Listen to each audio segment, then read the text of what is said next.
नमस्कार दर्शक बंधु आपणकु सत्यपाठ चैनल रे स्वागत। मु पुणी आपण मानक पाखकु नहीं आसीछि आउ केते गुडिये मंत्र। एही मंत्र जप कले कौन सुफल मिले आसंतु आज जानिबा।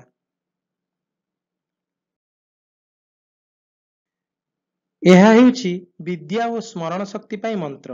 ଏହି ମନ୍ତ୍ରକୁ ଆପଣଙ୍କ ପିଲାମାନେ ପାଠ କଲେ ନିଶ୍ଚିନ୍ତ ଭାବରେ ତାଙ୍କର ବିଦ୍ୟା ବୃଦ୍ଧି ହେବ ଏବଂ ସ୍ମରଣ ଶକ୍ତି ମଧ୍ୟ ବୃଦ୍ଧି ହେବ। ତେଣୁ ଆପଣ ସବୁବେଳେ ପିଲାମାନଙ୍କୁ ଏହି ମନ୍ତ୍ର ଜପ କରିବାକୁ କୁହନ୍ତୁ। ओम विद्याः समस्ताः स्तव देवी भेदाः स्त्रियः समस्ता सकल जगस्तु भूये कया पुरित समये तत काये स्तुति स्तव्य पराप भक्ति। उपरोक्त मंत्र को एकांत और भक्ति भाव रे निष्ठार सहित जप कले विद्या लाभ हुए एवं स्मरण शक्ति बढ़े।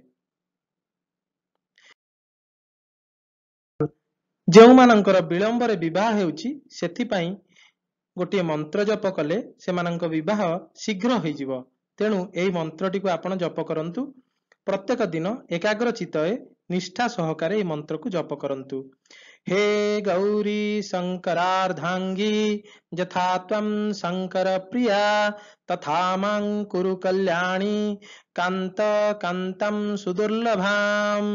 उक्त मंत्र को आपण यदि एकांत चित्तरे निष्ठा सहकारे और एकाग्रतार सहित जप कले विलंबित विवाह खूब शीघ्र हो जाए बोली निश्चित धरा जीव। तेणु आपण शीघ्र विवाह पाई ए मंत्रटी को आपण एकाग्र चित्तरे एवं निष्ठा सहकारे निश्चय जप करंतु।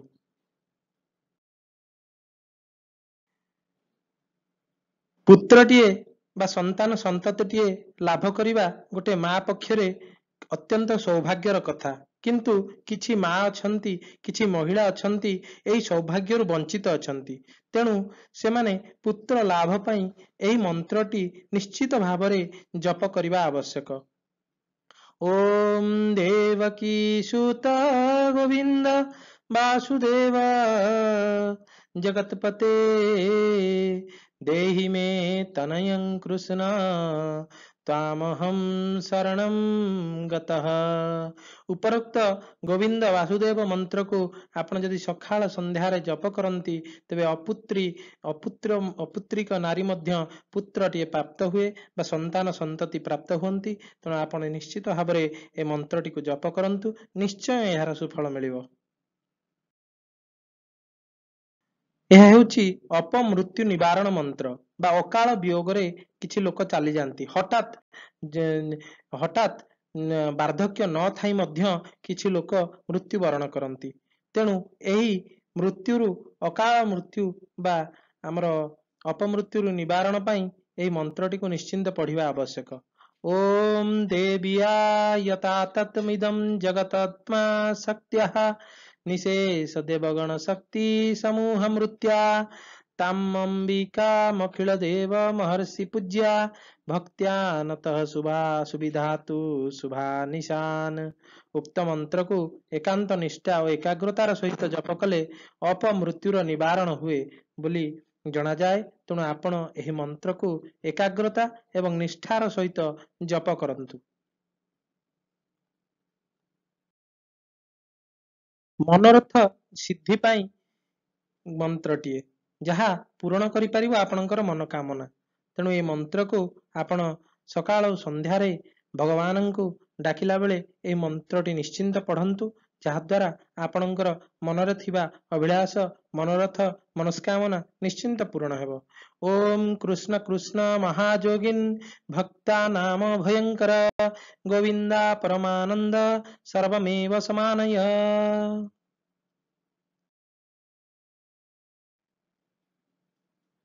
एही मंत्रटी हेउची शत्रु दमन मंत्र।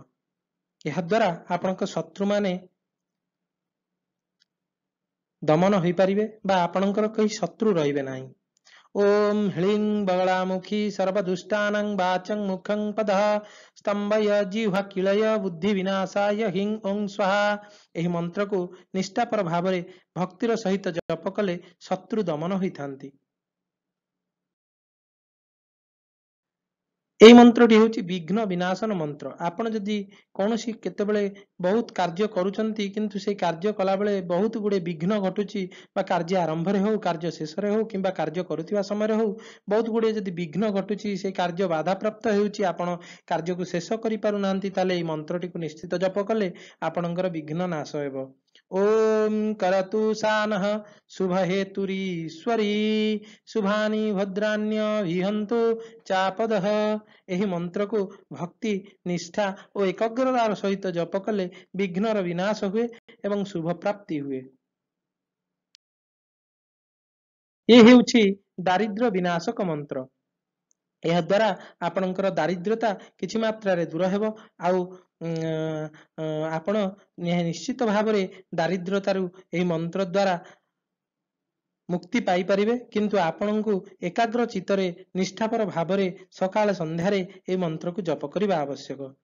ओम दुर्गे स्मृता हरसि भीतिमशेषवन्तोः ससै स्मृतामतीमतीव शुभं वदासि दारिद्र्य दुःखः भयहारिणी कात्वदन्या सर्वोपकाराय करणाय सदा द्रचिता।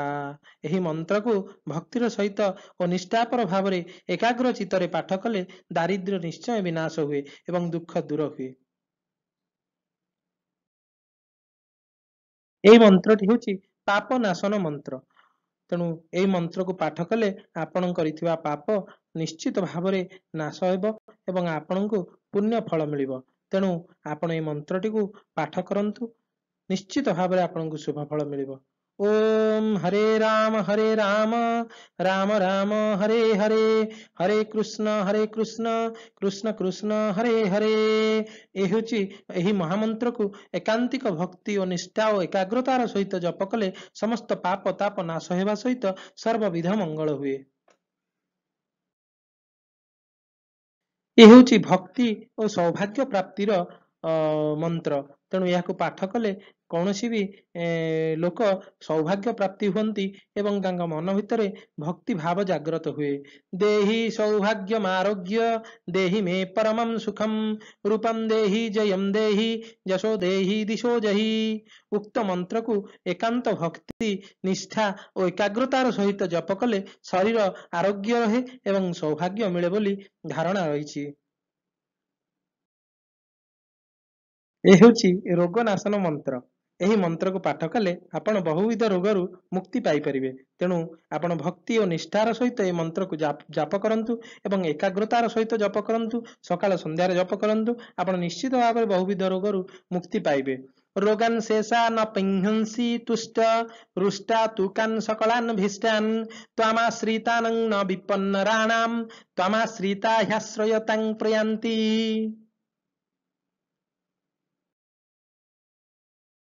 ମୋକ୍ଷ ପ୍ରାପ୍ତି ପାଇଁ ପାଠ କରାଯାଏ।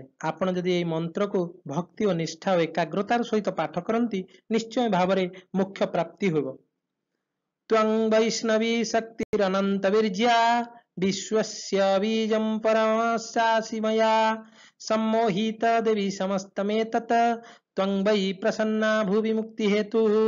ତେଣୁ ଏହି ମନ୍ତ୍ରକୁ ପାଠ କଲେ ମୋକ୍ଷ ପ୍ରାପ୍ତି ହୁଏ ବୋଲି ଧାରଣା ଅଛି।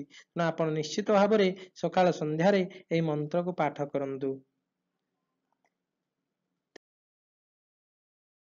ଏତିକି ଦର୍ଶକ ବନ୍ଧୁ, ଆପଣଙ୍କୁ ସହିତ ପୁଣି ଦେଖାହବ ଆଉ ଗୋଟିଏ ନୂଆ ଭିଡିଓରେ। ସେ ପର୍ଯ୍ୟନ୍ତ ମୁଁ ରହୁଛି। ଯଦି ଆପଣଙ୍କୁ ଭିଡିଓଟି ଭଲ ଲାଗିଲା ତେବେ ଗୋଟେ ଲାଇକ୍, ସେୟାର ଆଉ ସବସ୍କ୍ରାଇବ କରନ୍ତୁ ଏବଂ କମେଣ୍ଟରେ ଜୟ ଜଗନ୍ନାଥ ଲେଖିବାକୁ ଭୁଲିବେନି। ଥ୍ୟାଙ୍କ ୟୁ ଆଣ୍ଡ ନମସ୍କାର।